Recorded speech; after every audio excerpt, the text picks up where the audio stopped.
So, hi. This is November the 7th, 2 days after the world changed, or changed again.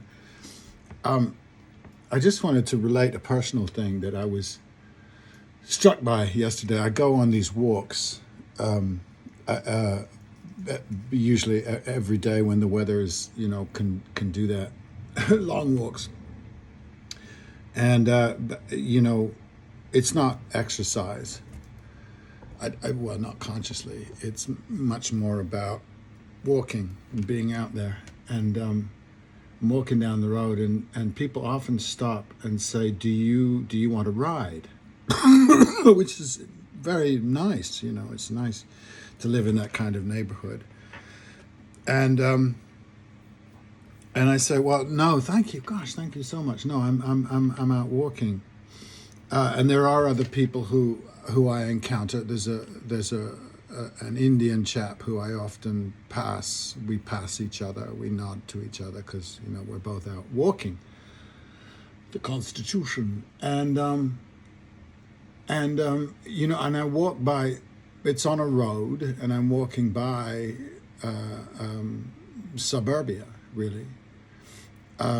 But on my left are trees and kind of an undergrowth. It's not developed and stuff.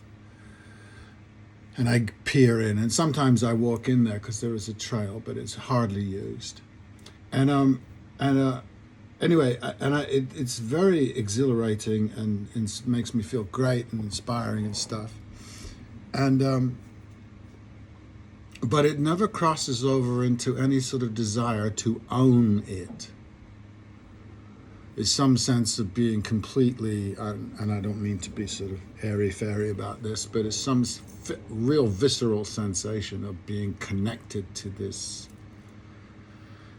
to this land, this ground, these rocks, these trees, these hills, and not at all to the housing and stuff. And then often I'll take my shoes off because that feels good too, and it's also toughening the soles of my feet, which I used to have very tough soles of my feet when I lived as a child in the West Indies. But anyway, that just crossed my mind. I know it's a big tenet of capitalism that property is a huge, significant part, particularly, I suppose, because when this stuff was written, of a male preoccupation. I want to own stuff, yeah. So it's different to have that sort of watching something like Yellowstone, which, take it or leave it, it's quite compelling, but the initial notion of my land, and go keep fighting, shooting people, keep them off my land, is just disgusting to me, because that's not my relationship to the environment. And I wonder indeed about cultures that are very connected to all of that. As I understand it, they don't have this notion of personal possession of land.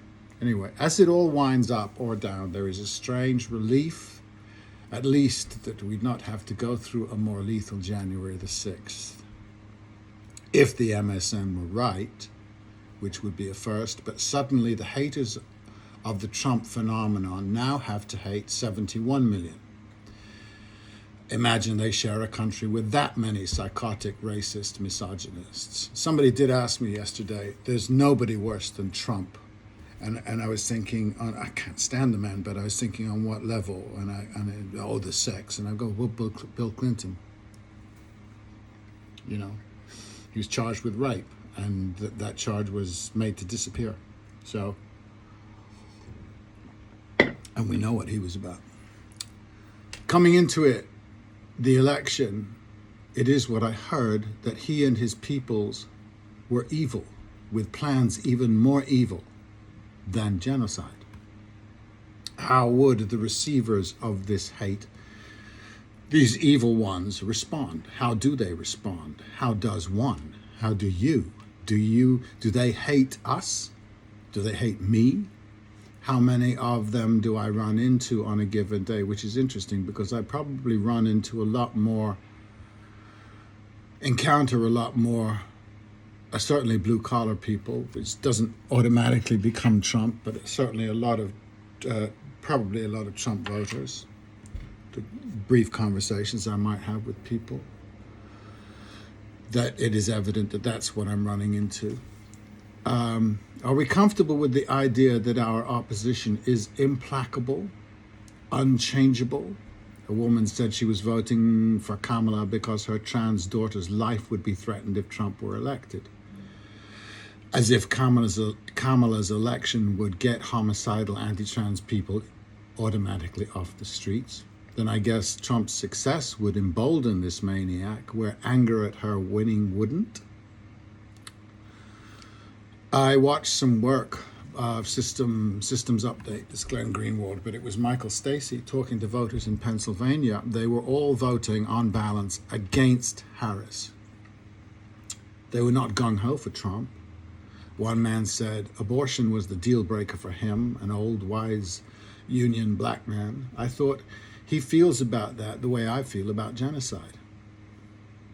Or to be more specific, the US military and foreign policy history that kills so many so casually back to Vietnam and further back into history. It is an ancient habit of policy, Western colonial policy, but before Vietnam I was unconscious. I think I know what the Democrats' hate feels like now, since when I tell who I voted for, I am dismissed. At best, hands are waved. The dismissal I have no more tolerance for than I do for supremacist genocide. Perhaps I know now what a Trumper faces from this breed of Democrat. Maybe we should think that this hatred predates Trump. It goes back to the founding and beyond. The founders' disdain for the mob was ancient before them. It has been accepted by the elites since Aristotle, has been cultivated by the elites, the barbarians. We have adopted and refined what that means beyond what the ancients intended. For me, elitism is as bad as xenophobia, and even Xenophon was not a xenophobe. Every civilized society since agriculture has had its combinations of slaves, serfs, peasants, hoys, and pollois. And without question, I still hear people say that without our guidance, control, civilization, and education, the rest of humanity is just waiting orc-like to tear us to pieces. Trump voters, Hamas, Muslims or Arabs in general, Russians, and soon the Chinese, I'm sure are all versions of this other unrestrained crew, like Vikings, like Mongols. Side story. This is a funny story. Back in the 10th century, the Slavic peoples in Ukraine had a big meeting of the five families or something, and they were having real problems because they kept assassinating each other, kept knocking each other off. This is the Slav aristocracy, and they sat there, furrowed brows, thinking, how can we fix this? And they decided, well, let's ask the Vikings to rule us. And so they did.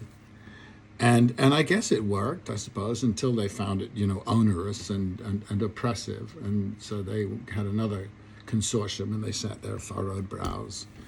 And they said, gosh, this isn't working. The Vikings are terrible. Well, let's ask the Mongols. And I guess today they say, let's ask the Americans. So, yeah, and the mob does strike back. Oh, they hate the silly rage. So macho, I run across it, or it lurks always. It is the most stupid stance in history, that male one, and as old as, demonstrated by the Democrats proscribing any of the rest. So we become what we hate. And for dear old Kamala to stand up and say, we're not the party of hate, but we hate them. It's just, well, if we do think this way, even if we are justified in our hatred, that we are hated in turn, democracy is now impossible. Just confess it. And what is left is what the libertarian always says, grinning. Well, we are a republic, ruled by the few, by this elite, modified beyond the one we ape in Rome to allow women to vote and members of the mob. We allow more people to enter the elite, but we're still functioning as an elitist culture, or not autocracy, something else, oligarchy. I don't think any of this matters, apparently, except to me. But I'll finish by saying I understand why you voted for Trump. I don't find your reasons deplorable. Why you voted for Harris, deplorable neither. To my friend for whom abortion is a deal breaker, I don't think this makes you a hater of women. But whatever you feel, it's not your call. It's hers. The aberration there is a religious one, and it is ugly and reaches deep into the past. Your doctrinal definition of morality is not universal. It's yours. And it is very often attached to a personal hang-up. Your God is tribal and a he. Anyway, that the right to life, liberty, and the pursuit of happiness doesn't cover abortion is beyond me from the get-go. The big three are subordinated in America to the right of the faithful to control other people's lives. Religion's proscription of most choices may reassure some people, but throttles the rest of us. Sanctioning and supplying genocide in your messianic interest, committing what you are too cowardly to do yourself, is of another order in my mind. It is beyond exploiting Israeli rage to maintain your world order, the need in the West, not so much of other people's lands, cultures who have a different take on owning to begin with, but the Western junkie need to possess everything, to say this is mine, and to have a whole economic and philosophical predisposition to justify that notion of ownership. Because if you don't own, you don't exist in it. It's disgusting and boring. As the book says variously, the pursuit of property. If the average white American is so zealous about the ancestral land, whenever are they going home?